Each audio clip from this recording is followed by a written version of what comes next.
So, what happens when a handful of writers decide the world they live in is, well, kind of a lie? After World War II, this small group of artists did exactly that. They took one look at the American dream, the white picket fences and gray flannel suits, and decided to just hit the road, searching for something real. They were the Beat Generation, and they didn't just write books, they wrote a whole new way to live.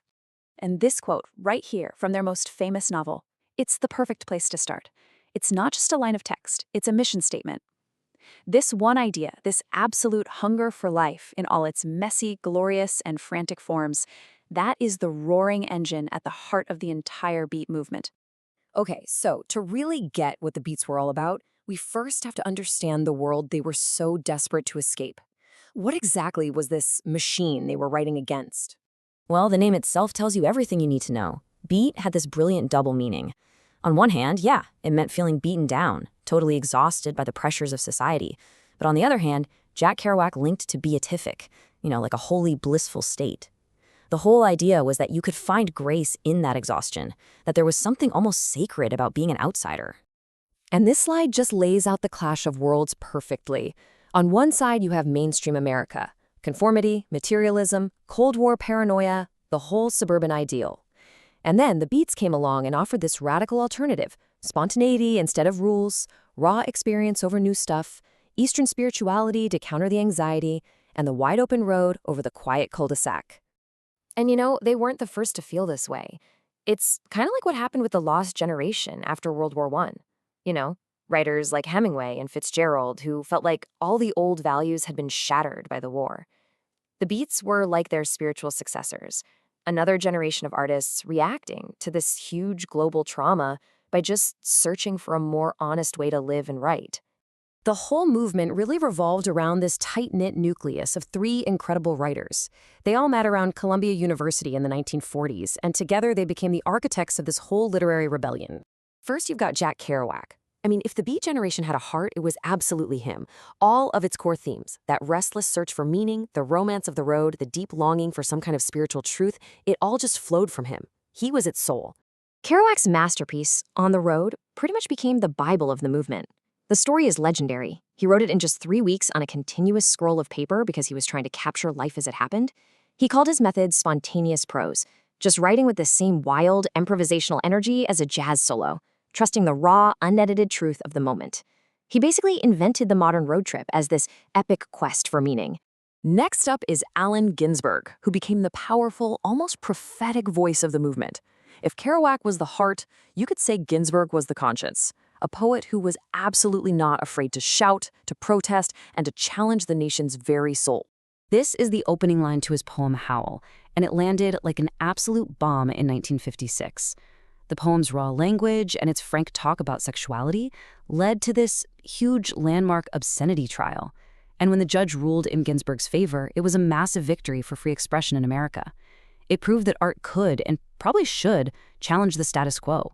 And then there was William S. Burroughs. He was the oldest of the group, and his life read like something out of a noir novel.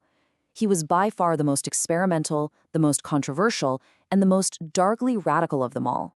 His novel, Naked Lunch, is just this hallucinatory nightmare about addiction and social control. He pioneered what he called the cut-up technique, where he would literally slice up texts and rearrange them to create these new, jarring meanings. His dark, paranoid vision and that deconstructed style would go on to directly fuel the anti-establishment fury of the punk rock movement years later. But here's the thing. For a long, long time, the official story of the Beats was all about these guys. And that's only half the truth. To really get the complete picture, we have to talk about the unsung women who were right there at the very center of the movement. So the big question is, where were the women? And the answer is actually really simple. They were right there, the whole time. They were writing, publishing, and creating. But for decades, their incredible stories were just pushed to the margins. I mean, just look at this list. You had Diane de Prima, who was a staggeringly prolific poet, Joyce Johnson, whose award-winning memoir, Minor Characters, perfectly captured what it felt like to be a creative woman in a scene that often just looked right past them. Hetty Jones co-founded a key literary magazine, and Lenore Cantle fought, and won, her own obscenity trial. They weren't just muses, they were makers. So what happened next? Well, this small literary movement didn't just fade away. Not at all. It lit a fuse that would basically ignite the entire counterculture of the second half of the 20th century. Their influence is just staggering. In literature, they won those free speech battles that changed publishing forever. And in music, the line is so direct. Bob Dylan called Ginsberg a mentor. The Beatles' name is a play on the word beat. Jim Morrison of The Doors was completely obsessed with Kerouac. And like we said, Burroughs' dark vision was a direct ancestor of punk.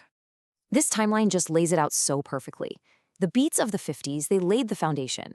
Then the hippies of the 60s took all those beat ideas about anti-materialism and Eastern spirituality and made them more communal and optimistic. And then the punks of the 70s channeled that dark, cynical anger of William S. Burroughs. It's a clear, direct lineage of counterculture. Okay, so why are we still talking about a group of writers from over 70 years ago?